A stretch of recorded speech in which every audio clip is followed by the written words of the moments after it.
Yeah, man. So I don't even know what you would call this particular genre that's floating around out here. I think it really needs to be called something else because it's not even hip hop. It's gone somewhere else. You know, like what are you currently listening to? Like the artists that I listen to on the regular, or I don't really mess with the mainstream that much. Artists that I listen to on the daily would be artists like Smino, Smino, So what's Duckworth, Saba. Hold on. So now what? Okay. So do they have hits? Are they on the internet? How are you finding these artists? Spotify. Spotify. Yeah. Okay. So there's an algorithm, obviously, to Spotify. Well, yeah, once you start listening to a certain type of music, it's going to give you more of what you like. Okay. So, okay. So how would you classify their music? It's all rap. It's all rap. It's all rap. Obviously different sounds, but the overarching genre or umbrella genre would be rap. Rap. Okay. So I do appreciate the fact that you called it rap and not hip hop. Right. So I do appreciate that. So you were raised on what exactly? The music that you heard coming up. The music that I heard coming up was mostly reggae. Right. As I got older, I started hearing some more rap. Any R&B? Some R&B. The music that I listened to growing up was mostly dominated by reggae. Right. But you would have the R&B. You would have some rap sprinkled in there, especially as I got older. Mm-hmm. And so what was one thing that kind of stood out in terms of your exposure to hip hop? In the beginning, I didn't have much exposure to, hip hop besides what was played for me. And so like what kind of do you remember any artists, any songs, or how were you exposed to it? Because when I was coming up, this was when rap was first starting. I was born in 1975. So my real exposure to what back then was classified as hip hop was probably, I guess it had been already in effect for about 7 years on a certain commercial level. And so 1980, and I grew up in the Bronx, so we got exposed to it first. There was no West Coast, South. It wasn't international. It was primarily in the 5 boroughs. Right, it was all New York. Right, so it was all New York. So it was in the streets, it was in the subways. Videos were just starting out. Hot tracks. There was no MTV, Video Music Box, Ralph McDaniels, and any other channel that we could get reception to come into. We may see a video here or there. It was primarily we were on the radio, or rather we were listening to the radio, and we would have to sit there with our TDK tapes and our Maxell tapes, and What's that, TDK? TDK is just a version of it. It's a tape manufacturer, a cassette tape. Okay. So we would sit there with our fingers ready on the record button and on the play button, and as soon as we heard a song that we liked, we would press play and record, and we would record it. So we were making our own mixtapes. So that was my exposure to hip hop. Like, I was seeking it because it was so new. So you, as a youth, when you were exposed to it, how did it happen, and what did you like about it, and what era of hip hop were you exposed to? Were you exposed to the 80s, the 90s, You know, you were born in 2003. Three. Okay, so was it the 80s, the 90s, the early 2000s? What was your first take on hip hop? My first exposure to hip hop, I think, was around. I was young. I think I was around like 12 when I started hearing hip hop, and the era was 80s. 80s mostly. Because you know, as you get into the 90s, you get more violent and aggressive. And you know, I was still relatively young. I didn't know a lot of the songs or artists that were being played, but I remember one of the first artists that I explored on my own was KRS-One. Okay. Yeah. Productions. So you explored them on your own. Yeah, that was one of the first rap artists that I actually looked into on my own. Okay. Yep. So you had to have had some sort of previous exposure to KRS in order to go down that rabbit hole. Oh, yeah. Right. Okay.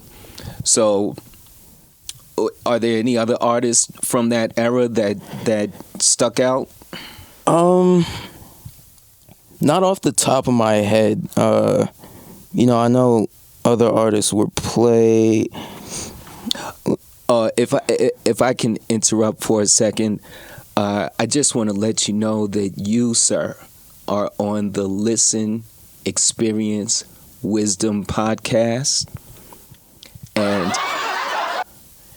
and if the listeners are out there and they're listening, they are caught in the loop. So, the topic right now, we're just discussing hip hop. You know, we're just discussing different aspects of hip hop. We don't even have hip hop right now, in my opinion, but I'm 48. How old are you, sir? I'm 20. You're 20. Yeah. Okay. So, there's obviously a 28 year gap, you know, but I still have my finger on the pulse, and this young man has been exposed to a certain amount of classic stuff, I would say, right? So, okay, so now you had said that you were getting into the 90s and it started to get more what?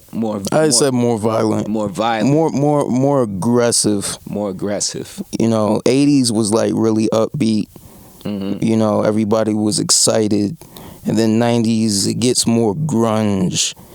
And you know, you get more violent lyrics, you get more curse words in the rap.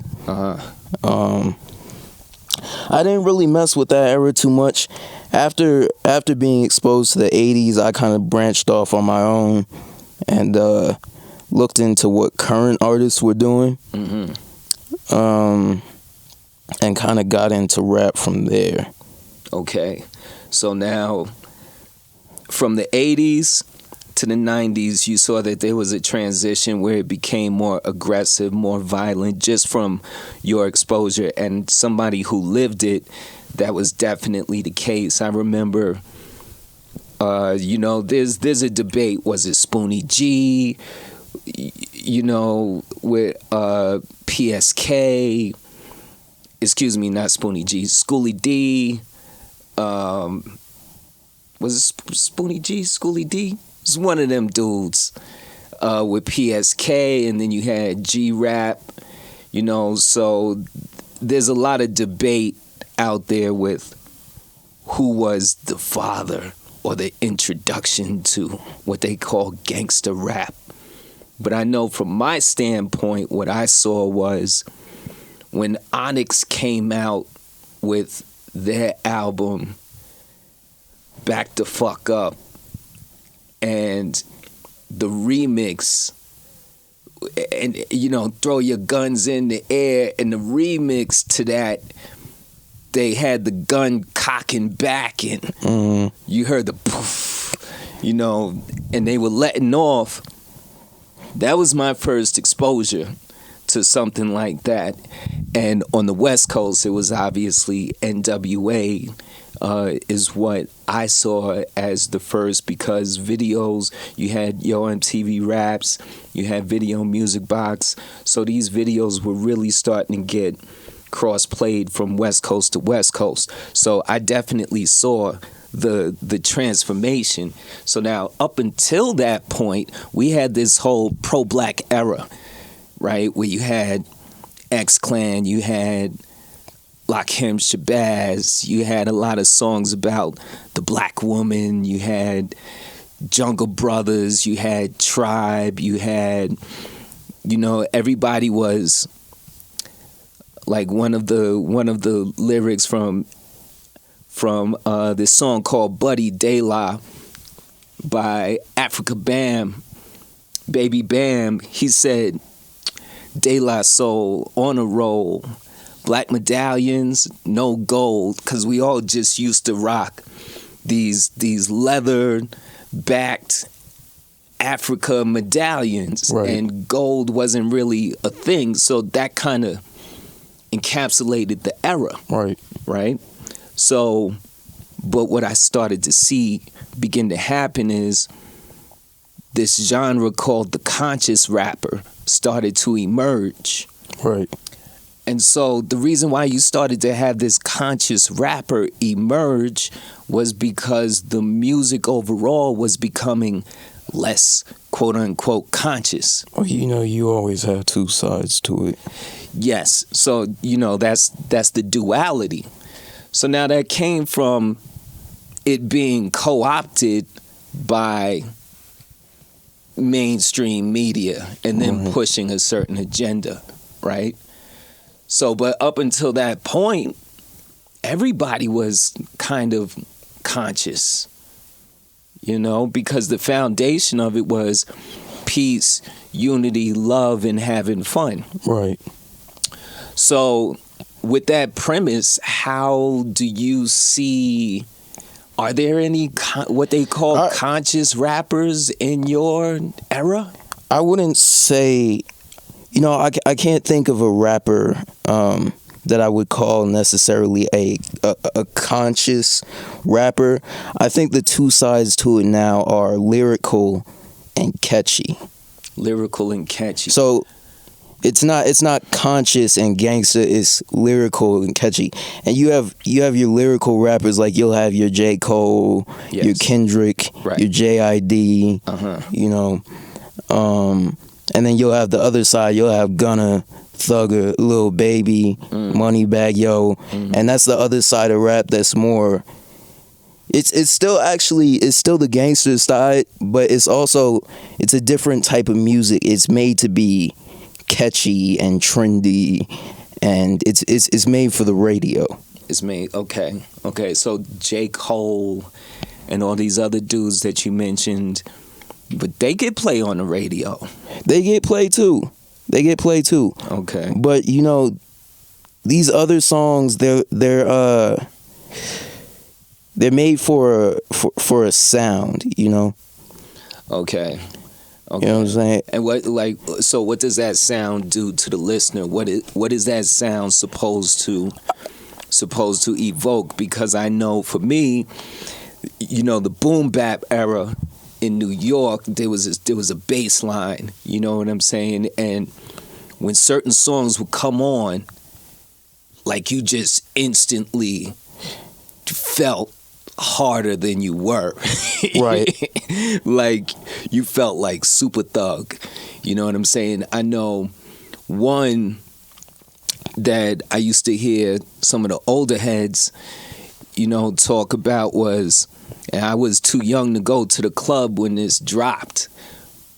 There was this song, Check Out My Melody, by Rakim, Eric B. and Rakim. So there was a version of Check Out My Melody, depending on how the DJ was cutting, like the bass was crazy, and they were like, yo, don't be on the dance floor when that drops, because it was like the equivalent for, in my era, putting on a DMX song. People was gonna get hurt. Thugs was gonna start fighting on the dance floor. Right. Like it turned into straight up melee. So I know that sound was kind of just to bring out the aggression. So the sound that you're talking about, that these particular rappers are embodying, what do you think? What does it do to your generation? Well, you know, we have a lot of different types of sounds now. There's some rappers out there that are only going for a sound and not really getting lyrical. Rappers like Playboi Carti. Like, if you listen to Carti, he doesn't really have any lyrics. What you're listening, he kind of makes himself a part of the beat. Okay? Rappers like Yeet, they sort of add themselves into the instrumentals where the lyrics are almost in the background and you're just hearing the music. Okay. So in terms of what that does to my generation, I'm not sure. There's a lot more people that listen to music now because it's more accessible, and there's a larger variety of people that listen to music.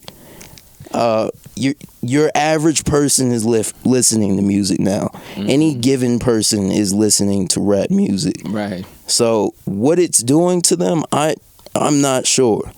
So like, okay, so you're in college. I don't know what your scene is like. Have you been to a club? Have you been to a party? Have you seen this music played? Like, what happens to the crowd when the music is playing? Because I know the era that I came up in, the dance floor was a serious situation. Like, we danced, you know. So are people dancing? People aren't really dancing in my era anymore. The music is kind of just there, you know. So it's not just white noise in the background. You know what I'm saying? The music is really just there. People aren't really dancing. People are hanging around, you know. People are in their little friend groups talking, but like nobody's really getting down on the dance floor and busting a move. Really? You know, maybe in some of these clubs. I haven't been to a club. You know, I don't know how it goes down over there, but you know, your average college party, people aren't dancing.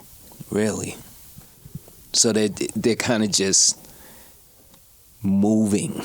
You know, like walking from here to over there. Yeah, you know, you'll have some people dancing, but I don't feel like it's like how your era was, where everybody, you know, could bust a move at any given moment. Okay. And the parties are not centered around dancing. You'll have people dancing, right, but that's not the main focus. Really? Okay. At least in my experience. Okay. So it's, you know, I saw this post actually, and it was online, and somebody was commenting, and they took a picture, or rather footage of a club, and people were literally, you know, kind of doing what you said. They were just standing around, you know, changing positions, walking from one place to the other, and the dude was like, it's very hard to dance when all of the music that you're listening to is like murder music. You know, the lyrical content of what's being played is so murderous, this guy is saying, that it doesn't evoke a party atmosphere. It kind of evokes just this zombie-like depression. So now I'll say this, you know, maybe it was just a carryover because we did come from an era where there was dancing. Yo, a lot of the 90s music, man, was very much violent and murderous, but we were still dancing to it. So you know, there's party music out there made specifically for parties. We still do that. There's dancing music out there, but a lot of people aren't, you know, I don't know if it's just the era, people aren't dancing like that anymore. You know, the music is there to kind of fill the space, you know, to be in the background while people are talking and hanging out with their friends. Okay, so you guys more mingle, yeah, than party. Yeah, I guess so. I guess so. So is it like, and it might be a regional thing, I'm not sure. Okay. But that's true. That's true. Cause where are you at? New Mexico. You're in New Mexico. Yeah. I mean, Albuquerque. Yeah. So. But then again, I could say with relative confidence that it's definitely not the same as it was in your era. And I don't believe that the dancing aspect of a party is as prominent as it used to be. Yeah. So one of the things that got me was during the era we had, like I was saying, conscious rappers. And so the fact that, so when you think of the word conscious, you think of awareness, you think of a certain level of in tuneness with their lyrics, if you will, since we're talking about hip hop, with their lyrics. So to be a conscious rapper at that time, you were saying lyrics that were geared at uplifting your environment, your society, helping people cope, helping people find ways out, and things like that. So that was what a conscious rapper would rap about, stuff that mattered, like Common and Talib Kweli, Yasin Bey, who was Most Def back then, KRS,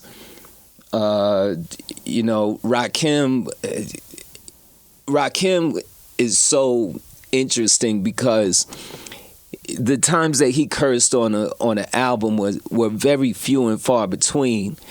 And I heard an interview with him, and he said that the reason that he did that is because he was conscious of the fact that his parents could potentially hear his lyrics. So he didn't curse in his lyrics because of that. At the same time, you would not dare to call Rakim soft. Right? So he wrote that line beautifully. KRS was the teacher, and he's dropping more knowledgeable raps. De La Soul, Queen Latifah, stuff like that. So these would be kind of like a version of a conscious rapper, right? So now what is interesting to me is, as an artist, if you know that this genre over here is what is called a conscious rapper, right?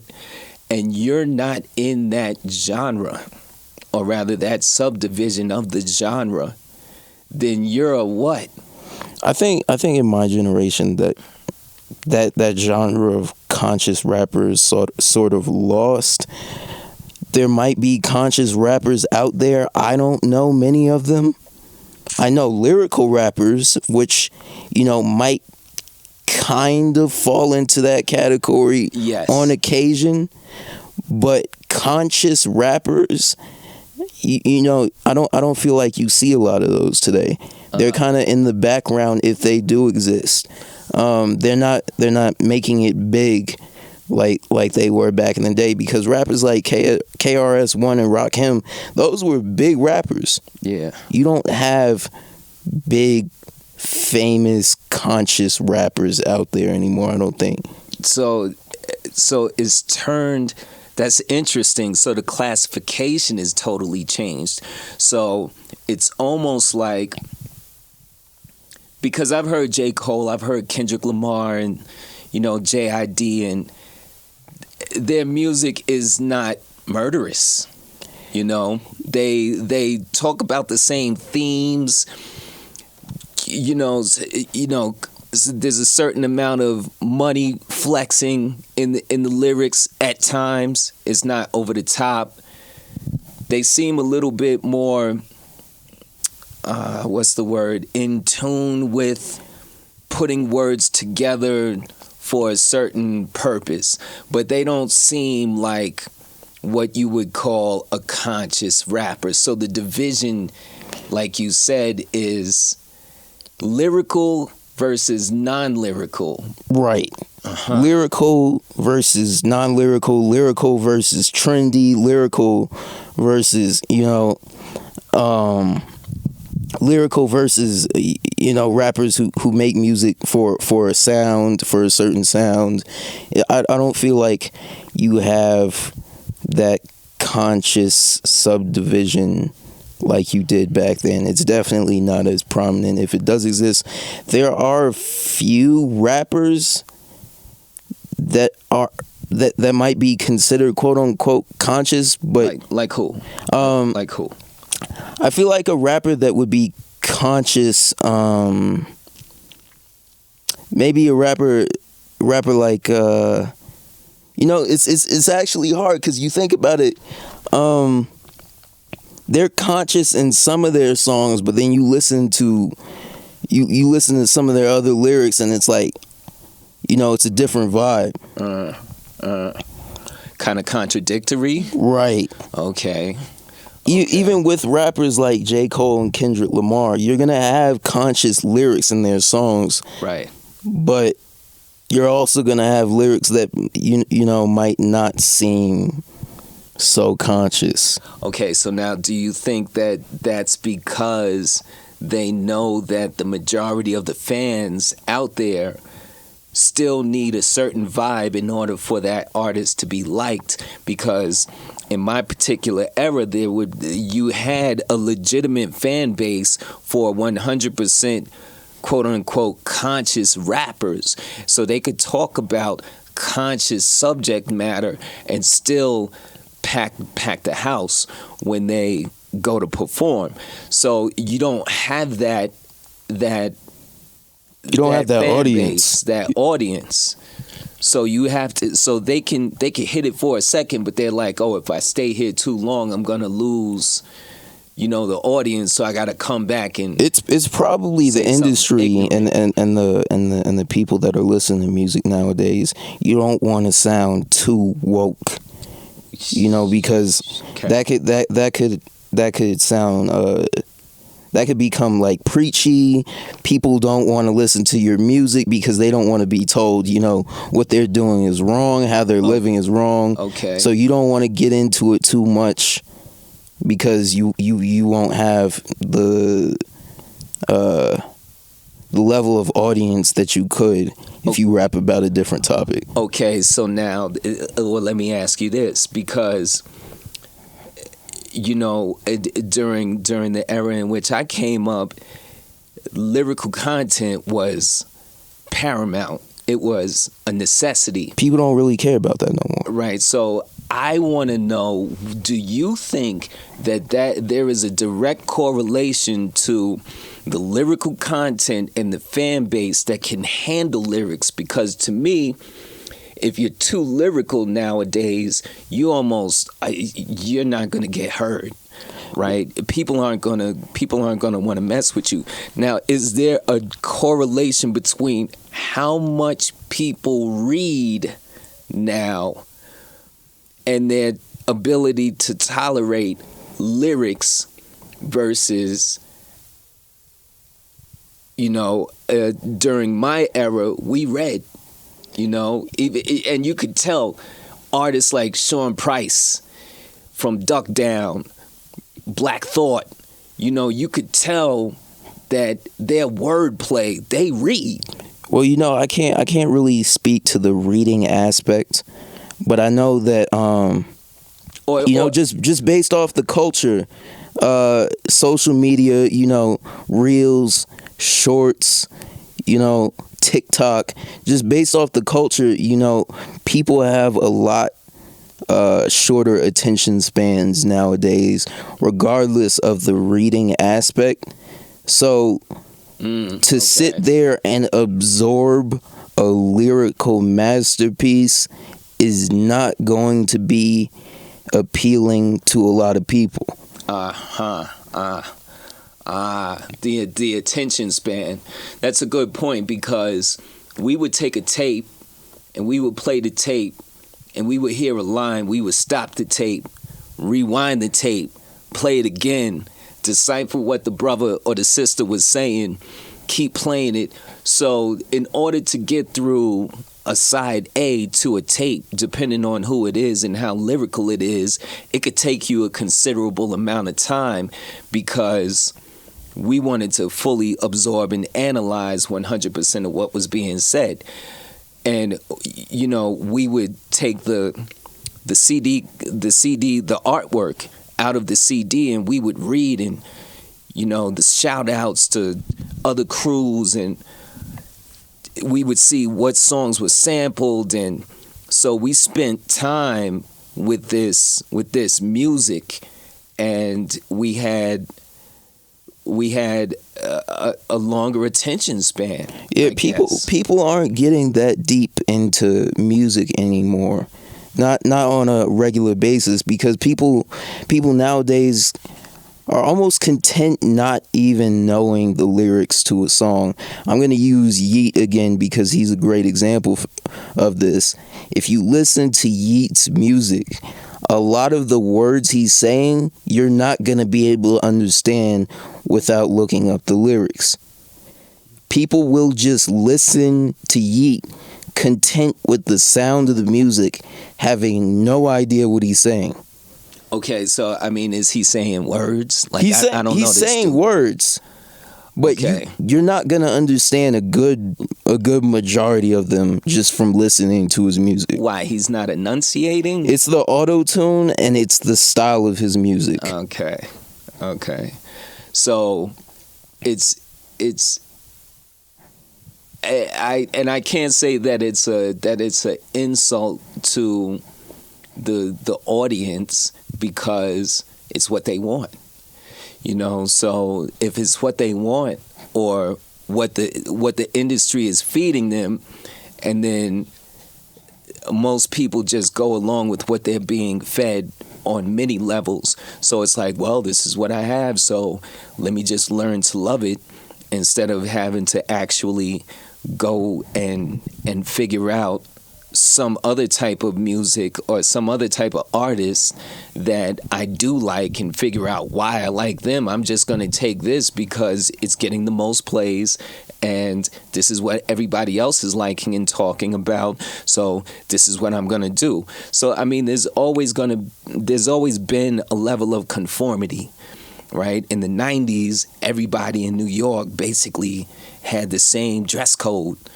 Bubble jacket, fatigues, Timbs. Right. Whether it's 90 degrees outside, you had the Timbs with the leather top, the chuckers, beef and broccolis, all of that. So there's still a level of conformity. There was also a level of individualism in terms of the style of the rap. And nobody wanted to sound like anybody else. And if you were suspected of being somebody who bit somebody else's style, then, I mean, your career wasn't even going to get off the ground, because the people just didn't want to hear that. So now I see, like, there's a lot of cookie cutter music out there. Would you say? Yeah, and there's also a lot of smaller artists just copying what the larger artists are doing. Right. And I wouldn't even say really adding their own twist to it. They're copying a style, and they're copying a style. They're copying a style, and they're gaining an audience because there's an audience for that bigger artist already. So they're taking fans from that audience, and those are the people that are listening to their music.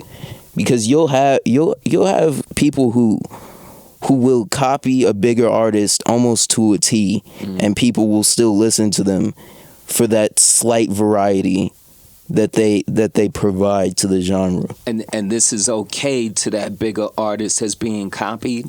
Like they don't I wouldn't say okay, but do they reference and say, yo, so and so, stop biting my style? I wouldn't say okay, but it's so prominent, and there's so many people doing it that it's like, you're not really I don't think they really care at this point. Wow. Because there's so many people doing it, so it's like what everybody is doing, So why would you even waste your time? Wow. Okay. Yeah, because it was, you would get called out. Like, You know, and there would be problems. Like there would be legitimate beef problems. Also, back then the rap scene was a lot smaller. Yeah, well, yes. You have everybody makes music now. Everyone's a rapper now. That's for sure. And all of these smaller artists that you see out are copying somebody who's big already. Okay, so now, all right. And there's just the sheer amount of it. You're not going to come at every little artist who's biting your style. Okay. And then, so now, to your point, since the audience has become so huge for rap, there's more than enough for everybody, basically. So while 100,000 people, you know, may like a particular artist, there's another 100,000 that may not get exposed to that particular artist, so that other artist that is copying that artist's style may appeal to another 100,000, and then so there's more than enough fans for everybody, basically, is what you're saying, because of the size of the genre now. So, yeah. So duplication of styles don't matter? Duplication of styles doesn't matter, yeah. And I don't think the audience cares either. Yeah. Realistically. Yeah. Because you have, if you look at a label like Opium, and you look at the artists that are on Opium, they all have a similar style to Playboi Carti. Okay? He only signs people who sound like him. Right? So he's not beefing with these people. They're on his label. Oh, they're on his. Okay. So that's kind of just reinforcing that his style is viable, basically. Right. Okay. Because you used to have like Sleeping Bag Records. You used to have Def Jam, where you had Nikki D, you had, later on you had Red, you had, a lot of artists that were all on the same label, but everybody had their different flavor. Everybody had their different style, and when L came out on Def Jam, first Def Jam artist, his style was just different. Right. So now it's like it seems to be more of a herd mentality. Yeah. Like there's less individualism, and there's less courage to be an individual. Right, and that's I don't feel like that's necessarily an artist's fault on an individual standpoint. I think it's really just the industry and the way that it works, because certain rap is not going to get popular just because of the way that the industry is. So if you're an up and coming rapper and you want to get big, the fastest way for you to get big is to do something that's being done already. Okay, but see, now you have this whole internet generation where you can go indie and still make it fairly big, because somebody could pick up on one of your joints on YouTube and make it a viral TikTok thing, right? Right, but also with the internet, you have trends. You have trends. So you have artists who will hop on trends and will go viral off that. Mm-hmm. So it's while your discoverability is I guess enhanced because of the internet. Right. The internet is also promoting trends, and following what's already being done. Mm-hmm. So where do you like? How long can this last? How long can this last? Yeah, because you can see when a thing is about to end and something else is going to start. So I saw when the peace, unity, love, and having fun was over. Right. You know, right. There was a clear point where it was like, well, you know, that's gonna go underground if it wants to be heard. So, you know, how it happens is mainstream, when it begins to die out, whatever's mainstream, when it begins to die out, it goes underground. Right. So, and then something else resurfaces with a different form. So now, like, there's a lot of sing-songy stuff, you know, and I feel like Drake kind of introduced that to this generation. At the same time, all original hip-hop was harmonizing. You know this. It was all harmonized. So it was very sing-songy. All the hooks was sing-songy, you know, type of hook. So I feel like Drake took that premise and just freaked it in a different way and just gave birth, him and Lil Wayne, to a whole nother genre. So they were kind of the genesis of what you see now, in my opinion. What do you think about that?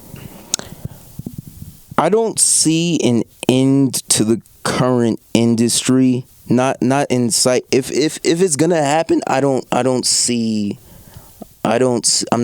the beginnings of it. So this is what it is right now. I'm not seeing any cracks in the wall. You know, the empire isn't falling. You know, the defenses are pretty strong. The fort is secure, the way sir. The industry is, at least from what I know about rap, yeah, it's gonna be that way for a while. Wow. And you know, there's little shifts here and there. You have more lyrical rappers getting attention now, but at the same time, it's very niche. Yeah, the conscious rappers that are out there, they're very niche. Yeah, rappers. It's like, if you're in that niche, you're gonna know all of those rappers.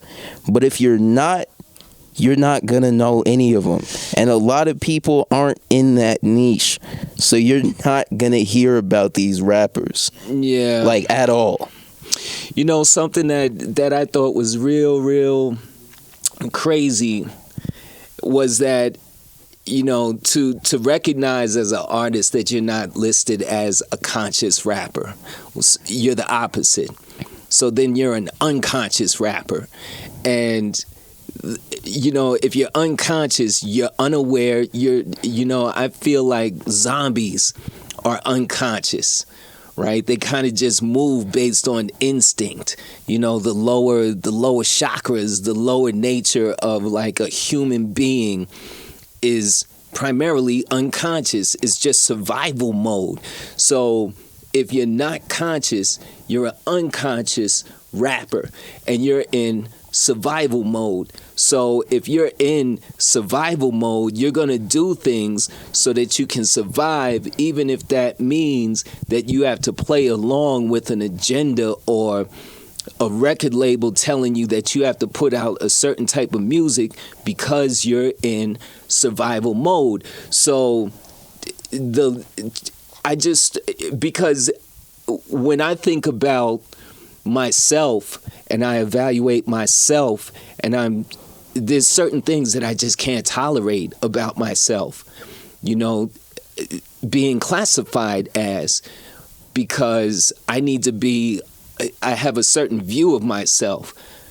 But these artists that are unconscious don't care. Rappers, they don't. They don't care. It's okay. It's whatever whatever they have to do to get the bag. Yeah, so that's what it is. It's the bag. It's the bag. It's the bag. It's the bag. And there's a pretty big bag to be had in today's rap scene. Yes, there's a big bag. Even for artists who aren't super popular, you can still be making a good amount of money just because of the sheer amount of people that are listening to rap. So it's the bag. If you have to follow the industry, even if it's not who you are, to get the bag, I feel like a lot of people are just there to get the bag. KRS said, relying on talent, not marketing and promotion. You know what I'm saying? Because how it used to be is, yo, you're from one borough, right? Or you're from one city or one town or what have you, and you're the nicest on your block. So then you go to the jam in the park and you do your thing. And so then you get this reputation and you just go from neighborhood to neighborhood battling dudes. So like the whole battle rap culture is very much hip hop is just turned into, you know, something really, really violent, you know. And so that's how you used to get your respect, was just being known in your area and as far as you could go as a nice MC.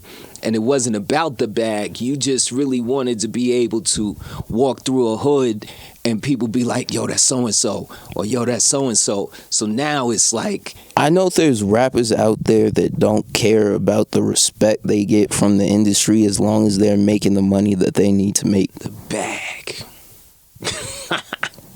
That's what it is. Wow. And a lot of those rappers that, you know, are real artists and have actual like talent and creativity have fallen into the underground. Right. See, so that's what I'm saying. That's a good point, and it speaks to my point. You know, what used to be mainstream, you know, with sampling. Right.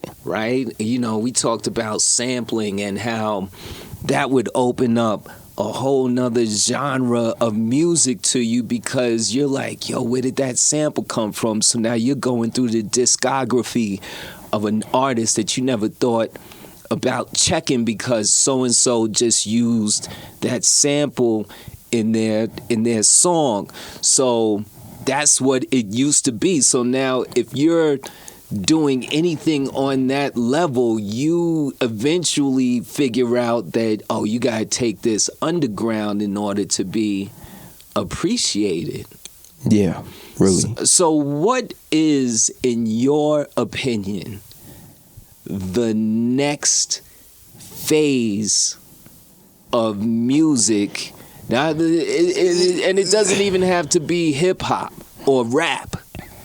What is the next phase of music that is going to affect and be popular amongst, let's say, your kids' generation? Well, the majority of the music that I listen to is rap and hip hop, so I could really only speak to that. And looking at artists that are coming up and getting popular, and have gotten popular recently, the shift has been there's been a shift, but the shift hasn't been towards any sort of the shift is really just deteriorating. It's almost like it's getting worse. I don't feel like there's a shift currently where you're seeing more talented rappers getting the notoriety that they deserve. Because if you look at rappers who have recently come up, like Ice Spice, rappers like Sexy Red, the music is not getting better. It's getting worse.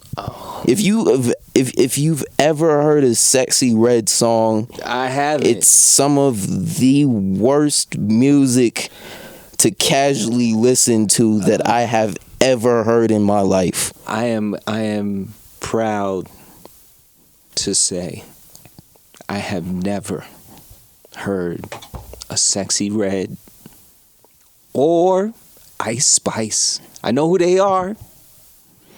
Like, you listen to Sexy Red, it's no talent, it's no lyrics, it's just straight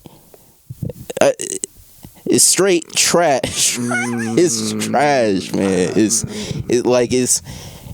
I really don't have anything positive to say about her music except people like it at parties. People like it at parties. Yeah. That's all it's good for. There's people out there that listen to it casually. God bless them.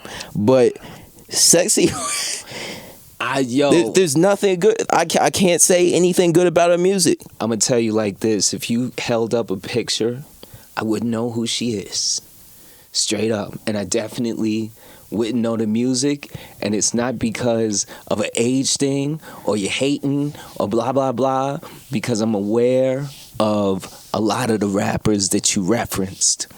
It's just that my algorithm, the way that it's programmed, does not throw that in front of me. Yeah, so the shift, if you look at the shift in the music, you have a lot of the genre of rap as a whole is kind of deteriorating.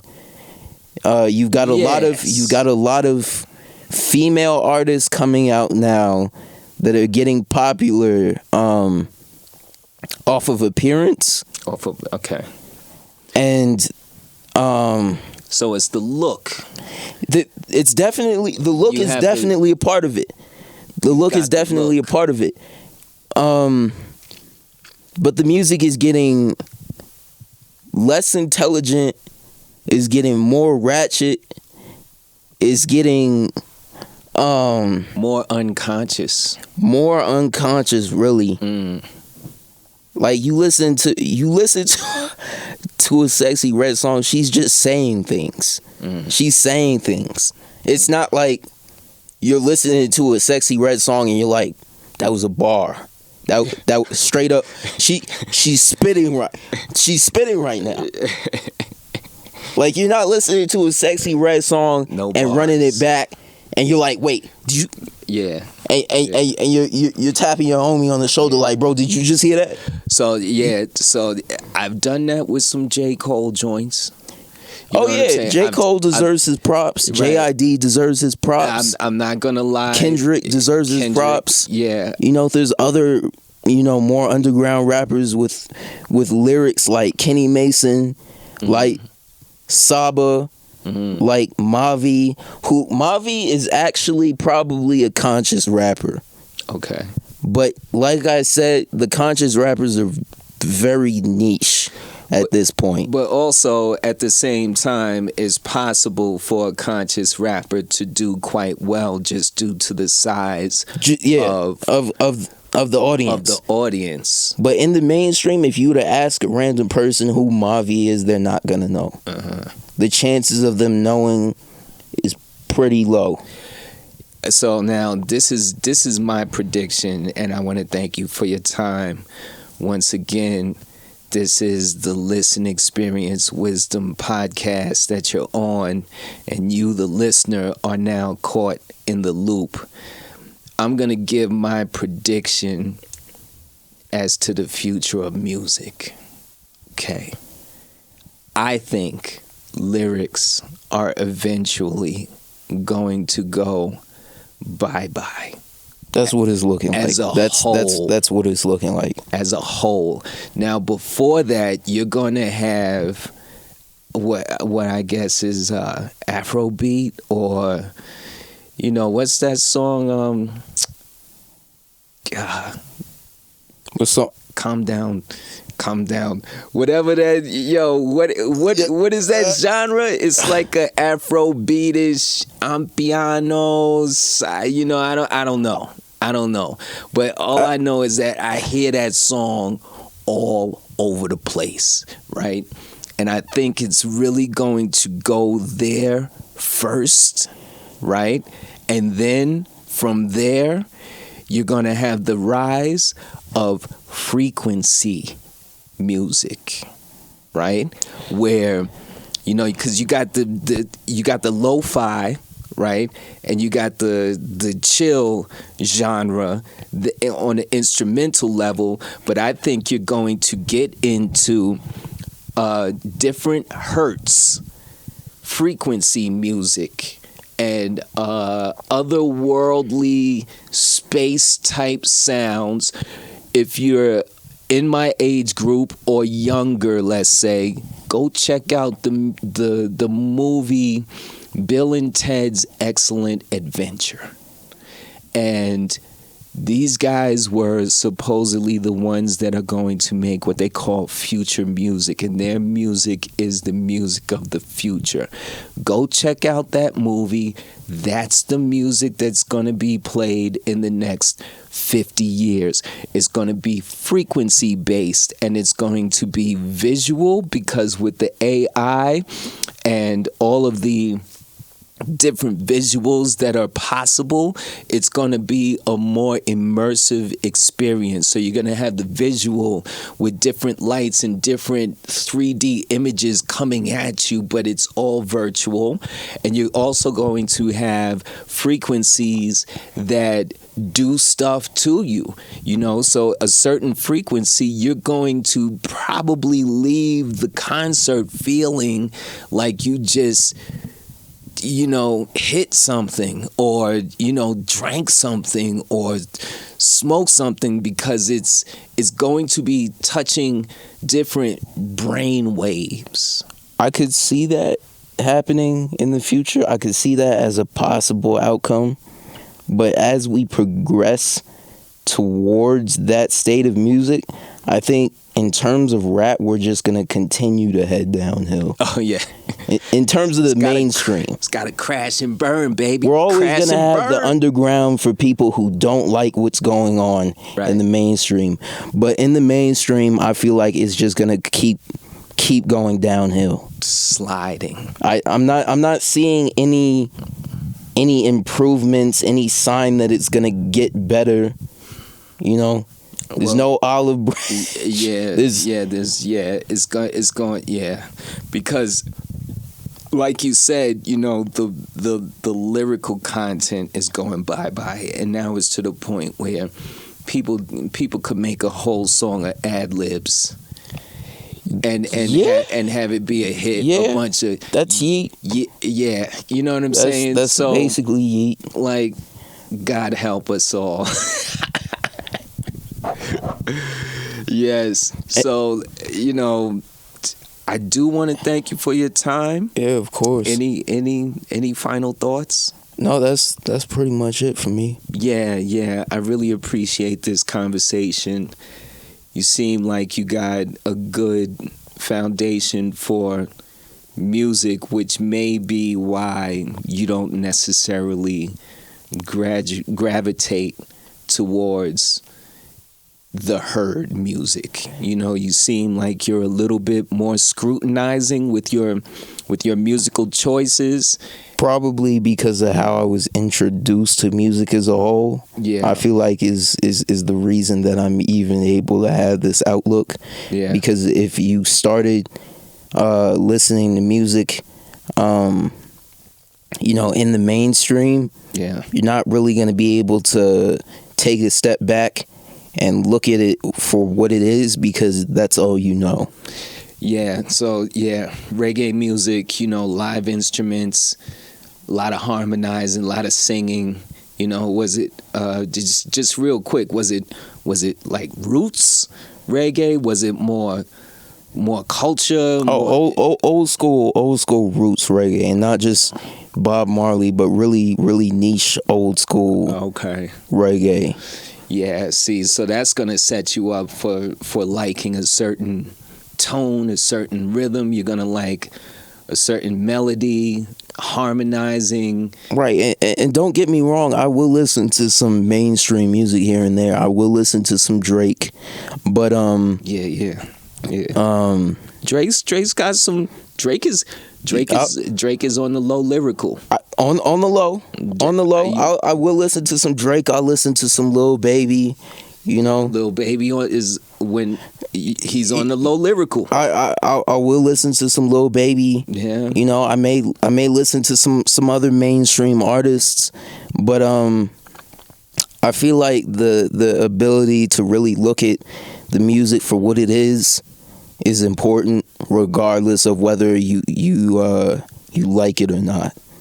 I feel like you need to know that these lyrics are basic. You know, music is trash, but hey, I'm gonna listen to it for a certain type of vibe or because it's catchy. But know what it is. You know. Yeah. So yeah. Don't be a lazy listener. Right. Ultimately. Right. Like, please, don't be a lazy listener, because I think in this generation that's the most important part, because you're gonna hear it regardless. Just know what you're listening to. Yeah. Well, I do appreciate your time once again, sir. Of course. And for the listener, you've been caught in the loop, and this is the Listen Experience Wisdom Podcast. So until the next time we talk, until the next time you listen, peace.